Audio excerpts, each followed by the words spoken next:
교수님 모두 자리에 앉아주시기 바랍니다. 반갑습니다.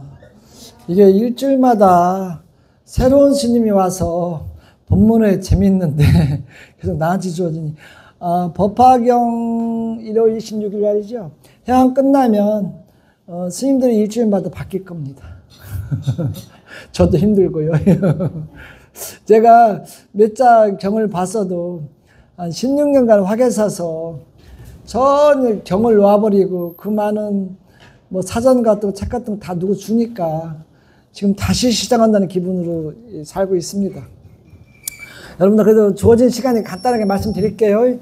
해주 스님은 30분 하라는데 난 15분이 딱인데 그래서 아무튼 최대한으로 해볼게요.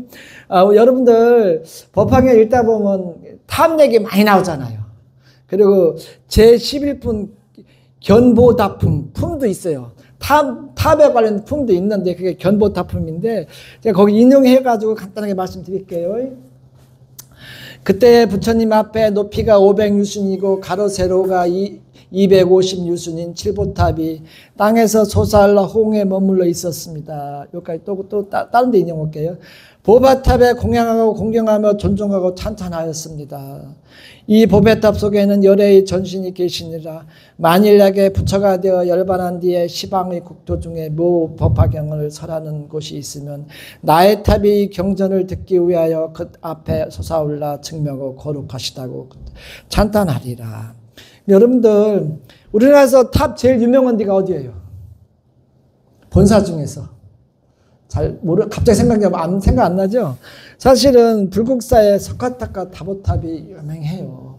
유명한데, 이 다보탑이 사실은 다보탑이나 석가탑이 국부로 1960년 국부로 지정됐는데, 불국사 대흥전 앞에 있어요. 석가탑과 다보탑이 있는데, 이게 뭐 석가탑은 석가의 의미가 있는 거고, 다보탑은 다보여야 되는데, 왜 거기 두 개가 설치되어 있느냐면, 석가모니가 법문을 하는데 다보열애가 와가지고 법문을 듣다가 허공에서 들은 거, 허공에서. 여러분들 허공을 모든 이 경에서 내용은 너무너무 좋고 부처님 말씀이 좋고 법문이 좋고 모든 게 신신나고 좋아서 막 확장해서 얘기하는 거예요. 막 땅에서 솟아올랐다 뭐 아무튼 그런 거는 그만큼 위대하고 그만큼 말씀이 대단한 의미를 상징으로 보여주는 거예요. 실제 그렇게 보여준 것도 있지만 다른 것도 많이 있습니다. 이것도 어차피 부처님이 말씀을 후세에 100년 후에 후세에 누군가가 집단에서 만들어 놓은 거를 한 번으로 만들었기 때문에 그런 상황이고요. 그래서 이 말을 하려고요. 불국사의 석가탑이나 다보탑은 이거는 법화경의 제11품인 견보다품을 근거해서 세운 거예요.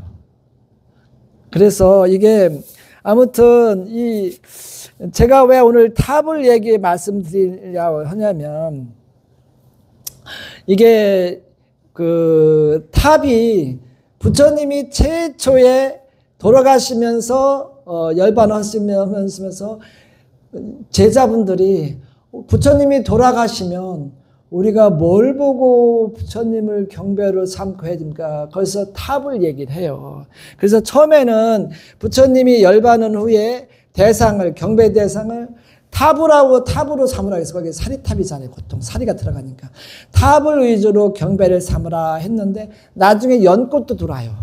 나중에 연꽃 도는 그 다음에 족적, 부처님 발바닥 보고 경배하라 이런 말 나오고 또 그 다음에 나중에는 법륜이 나오는데 세월을 가면서 변한 거예요. 그때 상황에 맞게. 변한 게인데 부처님께서는 마지막 유언으로 세 가지가 말씀드리게 세 가지 있지만 마지막에는 탑을 보고 경배하라 얘기가 나와요.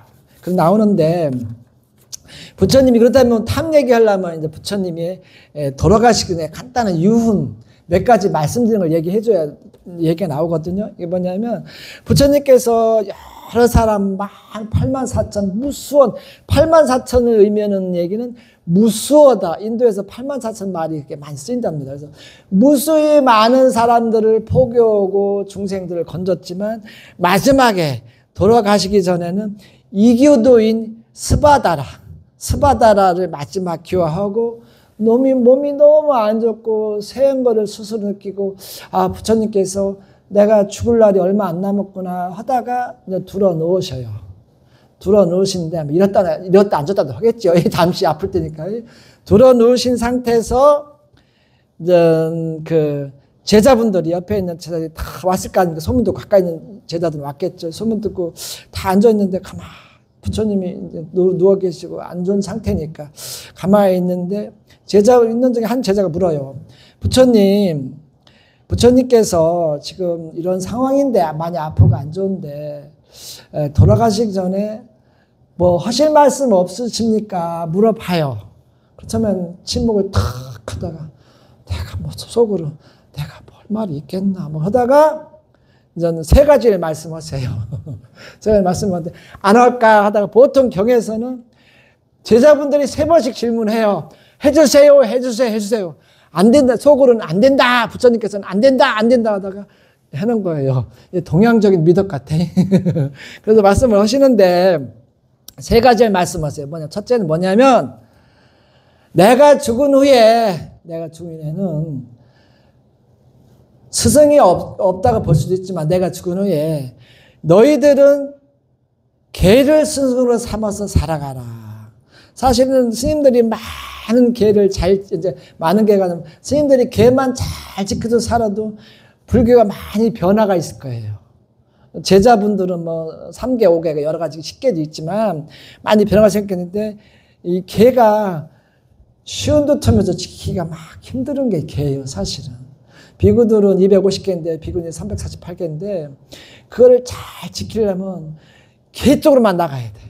근데 포교도 해야 되고 못하다 보면 약간 그게 좀 어긴다고 그 개를 파는 경우도 있는데 그래서 부처님께서는 너희들은 개를 스스로 삼아서 살아가라. 첫째는. 두 번째는 서로 존중하라. 이게 불교 집안에 가장 힘들었던 게 화합. 그러니까 배운 거 틀리지. 또 환경도 배운 거 틀리고 또 자라는 환경 틀리지. 여러 환경 틀리지. 그러다 보면 그런 분들이 부처님 스님들 예를 들자면 공부를 하고 깨우치기 위해서 들었는데 그게 화합하는 게 쉽지 않아요. 그래서 부처님께서는 첫째 개를 스승으로 삼아라. 두 번째는 서로 존중하라. 존중하는 가운데서 위아래 존중하다 보면 많은 부분이 흐트러지거든요. 그러다 트러블이 생기고 화합이 깨지는 경우가 있어서 아주 그게 중요했나 봅니다. 서로 존중해야 한다. 그 다음에 세 번째, 이것도 재미있는 현상이에요. 뭐냐면, 부처님이 항상 마음속으로 이게 가장 응어리가 있었나. 응어리가 뭐냐면, 마음속에 마지막 세 번째 한 얘기가, 마부 찬타카를 그러니까 부처님이 교환 못한 사람 한 명이 있어요. 자기 찝는 게 부처님께 마지막에 하신 말씀이, 교환한 사람 한 명이 있는데, 누구냐면, 마부 찬타카. 이 마부는 출가 전에도 부처님을 모시고 다녔고 시봉이 그랬어요. 측은 거리에서 가까운 거리에서 마부 찬타카에 부처님을 모시고 삶을 영위했는데 부처님이 출가하고 깨달음을 얻으면서 나중에 마부 찬타카 출가 수행자가 돼요. 수행자가 되는데 이 제일 가까운 마부 찬타카가 나를 시봉했던 찬타카가 출가해서도 뭐 예를 들어 사리부타, 마 목건년, 목갈라 등등 큰 스승들을 계속 욕을 하는 거예요. 욕하고 나쁘다 하니까 부처님이 얼마나 마부 찬타카를 불러다가 혼냈겠어요. 그러면 안 된다 혼내기도 했을 거고 좋은 말을 타면서 가진 말을 다 했는데 안 들어지는 거예요. 안 들어지니까 부처님이 항상 마음속에 우리 그렇잖아요. 자식 10명 있으면 40명은 잘 살고 속 안 시켰는데 한 아들이 속이 시켜가지고 마지막에 부모님들이 유언하고 떠나가는 경우도 있잖아요. 그런 것 같다는 생각이 드는 거예요. 얼마나 미운정 고운정 들어갔으면 부처님 출가 전에 스님 되기 전에도 출가 수행자 되기 전에도 옆에 측은거리에서 왕으로서 왕족이니까 시봉했는데 따라와서도 출가해서 수행자들도 그렇게 나를 속시키고 큰 스님들 요건이 얼마나 가슴에 응어리가 생겼겠습니까? 그래서 마지막에 세 번째는 개를 지키라 해놓고 존중하라 해놓고 세 번째는 마부 찬타카를 너희들이 제자들이 마부 찬타카가 뭐라고 하더라도 묵빈 대처라 나와요. 여러분들 요거를 참고를 해야 돼요. 무슨 소리냐면 여러분들 도반들이나 누구 있잖아. 절에서 만나던 도반이라든지 친구 중에 누구 뭐 이렇게 사회생활 만났던 도반 중에서 너무 힘들게 하고 괴롭히든지 말을 막 하든지 좀 이렇게 안 맞을 때, 안 맞는 경우, 안 맞는데도 한 직장에 살아야 되고, 안 맞는데도 절에서 오면 만나잖아요. 그럴 때는 계속 몇 번 얘기해서 안 됐을 때는 세 번째부터는 얘기를 해서 몇 번 해서 얘기 안 될 때는 뭐 세 번이라고 하는데 세 번은 여러 번일 수도 있고요. 몇 번 얘기해서 안 될 때는 묵빈대처라. 내가 그 사람을 바뀌지 않아도, 바꾸게 하지 않아도 누군가를 인해서 바꿔주니까 묵빈대처라. 여기 이 말을 하는 거예요.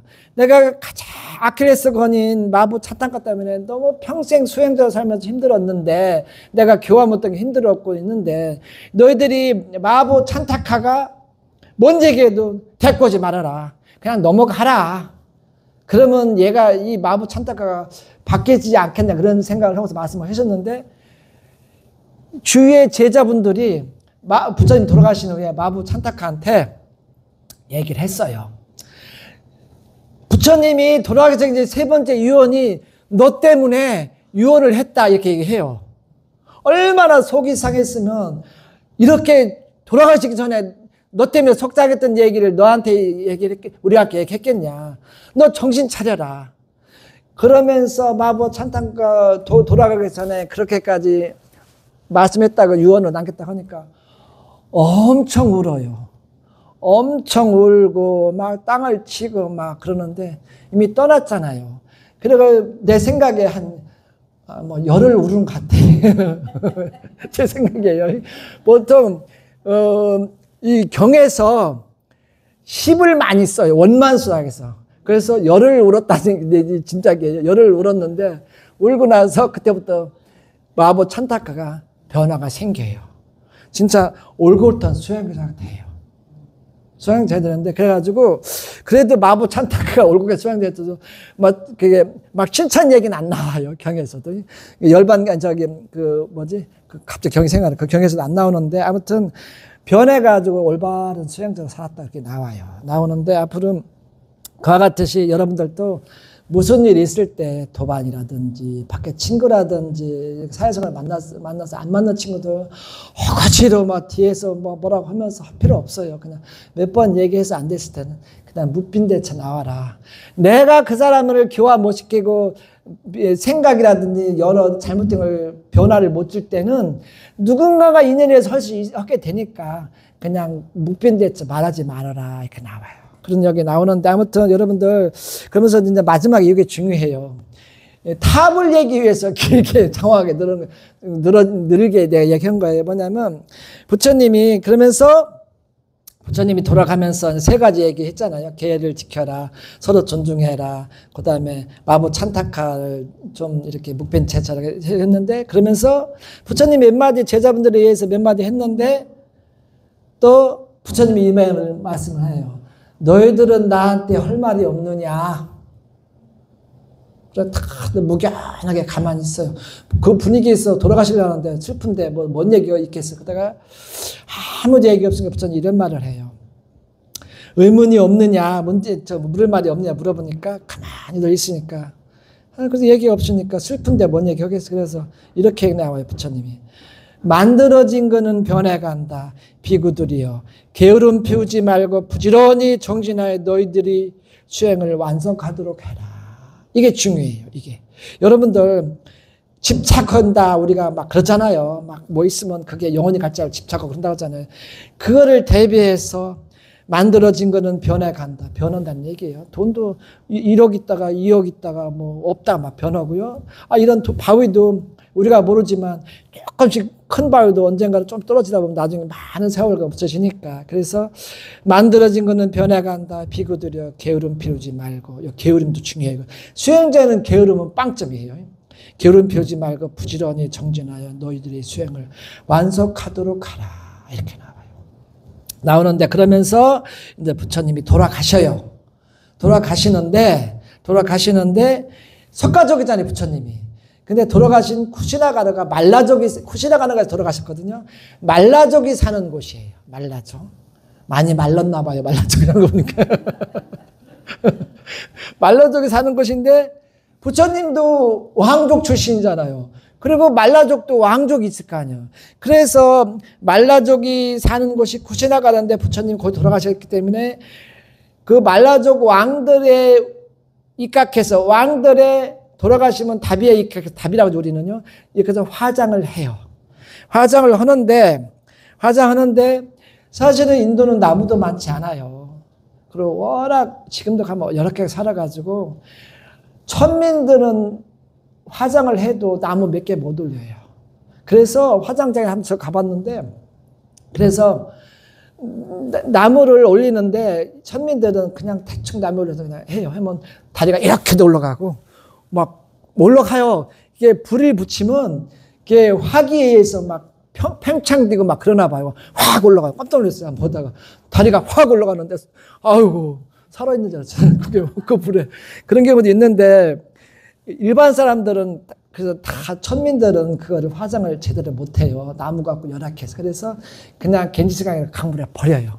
버리면 원숭이가 집어가는 경우도 있고 원숭이가 고기 먹는 경우도 있나 봐요. 집어가는 경우도 있고 또 그 다음에 그 주위에 그 고기 먹는 짐승들이 많이 살아요. 물에 물고기가 집어가게 모를 거 뜯게 하고 뭐 까마귀가 집어가고 막 그래요. 모여 있어요. 그런 곳에.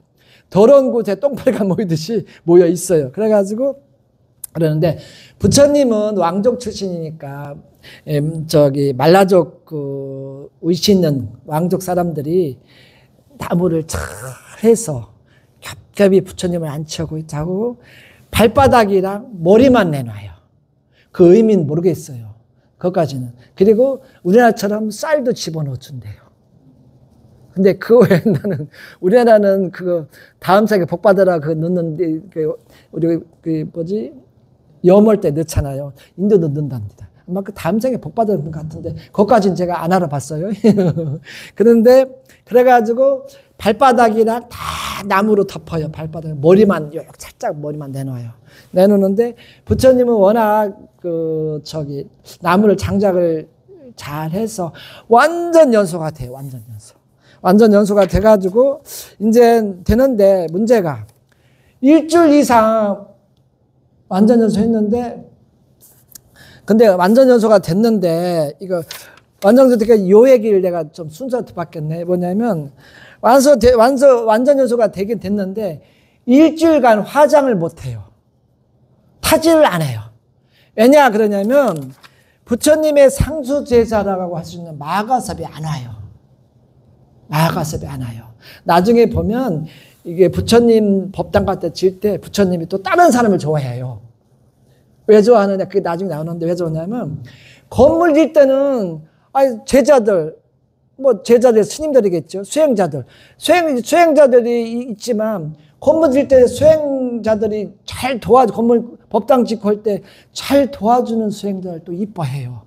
똑같은 마음을 갖는데 이 상황에서는 이 수행자가 법당 짓는데 필요하고 잘 도와주는 요 수행자 이뻐하고 요 상황에서는 요 수행자 이뻐 그런 게 있어요. 그걸 분별심을 내는 거 아니고 열심히 애쓰니까 그렇잖아요. 우리도 그렇잖아요. 이 상황에서는 이 친구가 나한테 잘 도와줘서 이뻐하다가 저 상황이 되면 저 친구가 되면 저 친구가 이쁘잖아요.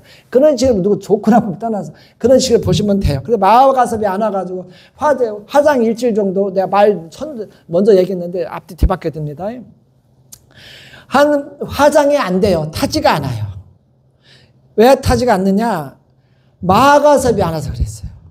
마가섭이 500명 정도 데리고 멀리서 물 건너 바다 건너 강 건너겠죠. 바다는 아니겠다. 강 건너 가서 수행하다가 부처님이 돌아가신 걸 들었어요. 그래서 마부한테 지나가던 마부한테 네가 빨리 가서 일주일만 화장하지 말아라 했는데도 도착해도 화장이 안 되는 거예요. 도착해서 부처님이 도착하니까 화장을 탁 불을 지피니까 잘 타는 거예요. 타면서 부처님이 3초 전심 중에서 시간이 많이 지나니까 한 가지만 느껴요. 곽시상부. 사실 곽시상부라는 말이 이게 앞뒤가 안 맞는 얘기예요. 뭐냐면 인도에는 관이 없어요.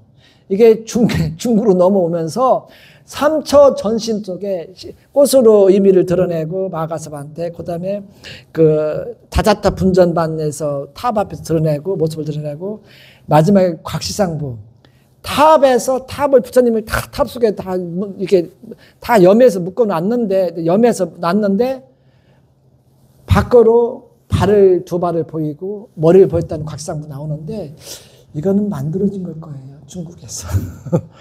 인도 당시에는 그렇게 관이 없어요. 관할 나무도 없고 그런 형편도 안 돼. 그래가지고 그래서 마가섭이 대중 500명을 도착한 후에 완전히 화장이 돼요. 완전 연소가 돼요.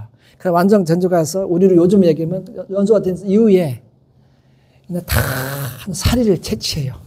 그 부처님이 돌아가실 때 얼마나 사람이 많이 왔겠어요. 그 당시에는 위대한 성인도 상상은 좀 성인인데, 진짜 저기 무창포 영식 엄마도 왔을 거고, 저기 다 왔을 거란 말이에요. 그죠? 거기에는 뭐 위대한 사람도 왔을 거고, 뭐 다 왔을 거예요. 선신들도 왔을 거고. 왔는데, 다 했는데 문제가 또 발생해요.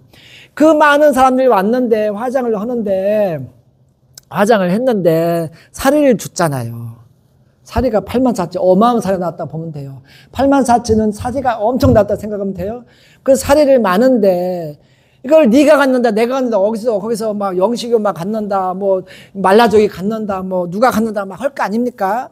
그러면 이걸 어떻게 해야 되냐? 쌈 나는데 위대한 스승이니까 서로 가지니까 나부터도 가지라고 거예요. 그런데 얼마나 시끄럽겠습니까? 잠시나마. 그래가지고 여기에 또 어디 가든지 시련에는 위대한 사람이 나오나 봐요. 잠시 누가 나오냐면 도나 바나문이라는 수행자들이 많이 바라문이 많이 왔을 거 아닙니까? 여러 사람 왔으니까 도나 바라문이라는 사람이 딱 됐어!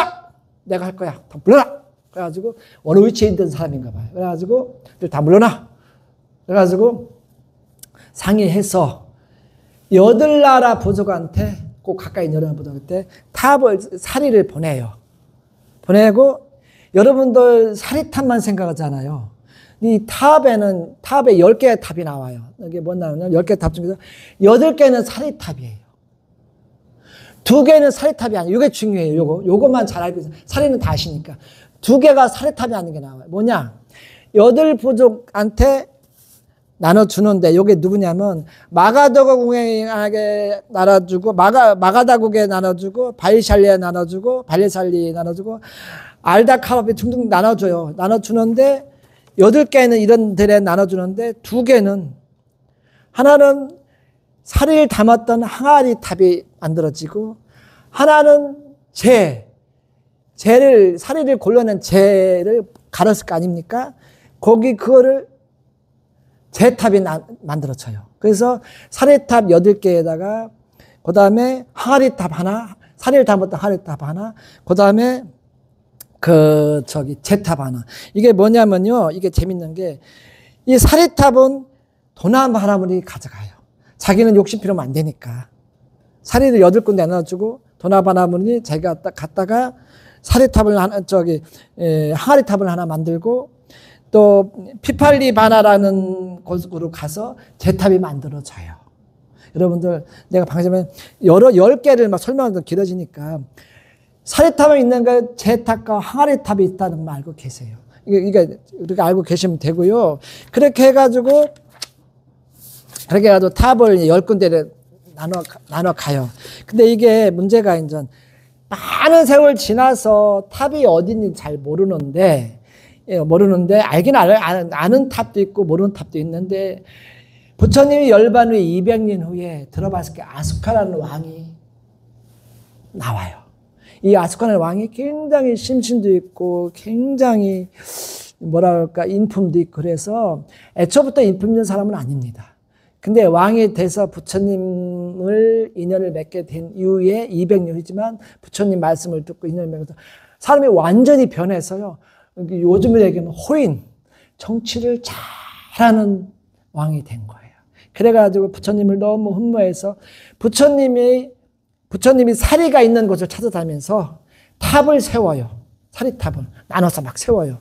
그런데 다들 200년 정도 다 없어지잖아. 옛날엔 뭐가 있겠습니까? 다 없어졌는데 3개가 남아요. 사리탑이. 그 많은 사리탑 3개 남는 뭐냐면 바위산리에 있는 진신사리탑이랑 두 번째는 석가지고 세운 삐뿌라사리, 삐뿌라라는 곳에서 나온 치아사리가 나오고요. 그 다음에는 세 번째는 이건 참 희한한 일이에요. 꼴리지구에 세우는 라마사리탑. 라마에 세운 라마사리탑은 건드릴 수가 없어요. 이거는. 왜냐하면 이게 발리사리 진신사리탑은 지금 있고요. 석가지구에 세운 삐뿌라사리에서 나온 사리는 뭐냐면 치아사리예요. 이게 인도 박물관에 꼭 가면 우리 성지시대 가면 인도 박물관에 치아사리 보게끔 태어나요. 그래서 그 치아사리가 인도 박물관에 있는데 요게 나왔고 꼴리지구에 세운 라마사리탑, 라마에 있는 사리탑은 저 아소카에 건드릴 수가 없어요. 왜냐하면 꿈에 용왕이 나와서 너희들이 나보다 사리탑을 이 라마에 있는 사리탑을 잘 숭배하고 경배할 수 있으면 부셔라. 부셔서 나눠 가져가라 했는데 꿈에 자신이 없으니까 후환이 두려웠는지 이건 건드리지 못해요. 그래서 온전히 남아있어요. 어디 남아? 네팔에 있어요. 그래서 3개가 남아있어 지금 현재는 있고요. 나머지 그 많은 사리탑은 찾을 수가 없어요. 많은 세월 지나면서 없어져가요. 그와 같듯이 여러분들 그래서 지금은 그러면서 부처님께서 돌아가시면서 마지막에 내 탑에다 경배하라고 했잖아요. 경배했는데 많은 세월 지나면서 연꽃에 경배도 해보고 또 그다음에 부처님 발에도 해보고 뭐 법률에도 해보잖아요. 근데 그게 일반 제자분들은 직성이 안 풀렸나 봐요. 그래가지고 땅이나 어디나 예전에는 뭐 볼펜도 보고 연필도 없었을 거니까 땅에다 어디다가 부처님이 사람이었는데 깨우치 맞아서 이렇게 됐다 하니까요. 석가모니 성인이 됐다 하니까 사람 모양을 땅에다 그리고 부처님 생각하면서 제자들이 그러다 보다가 언제부터 나오냐면 엘로라 석굴에 있는 탑 쪽에서부터 부처님 형상이 나와요. 사람 형상, 이 모습 형상이 나와요. 그래가지고 그게 중국 거쳐서 우리나라까지 형상이 되는 거예요. 지금 우리나라는 탑에 경배를 많이 않잖아요. 이런 형상이 있으니까. 사실은 상징적인 의미에서는 탑에 경배를 잘해야 되는 거예요. 그와 같듯이 많은 세월 지나면서 지금 탑보다 우리나라는 이게 부처님 형상을 얻어 경배하잖아요. 그와 같듯이 세월이 지나면 또 변할지도 모르지만 세월 지나면 또 다른 나라 가면 다르게 변할 수도 있어요. 아무튼 여러분들 제가 아까 불국사 얘기도 했지만 그 탑에서 경배의 시작이 되겠다는 거 그거 알고 계시고 그러면서 연꽃도 나오고 발의 족적도 부처님 발의 족적 경배하라 뭐 법륜하라 나오면서 나중에 후세에는 부처님 모습을 그리다가 엘로라 석굴 같은 오래된 엘로라 석굴 같은데 부처님 형상이 나오면 인도로 오면서 이렇게 되는 거예요. 아무튼 여러분들 제가 식술객처럼 여러 얘기 했는데 얼마나 도움된지 모르지만 아무튼 한 30분 정도 이렇게 제 얘기를 들어서 너무너무 감사합니다. 이상입니다. 감사합니다.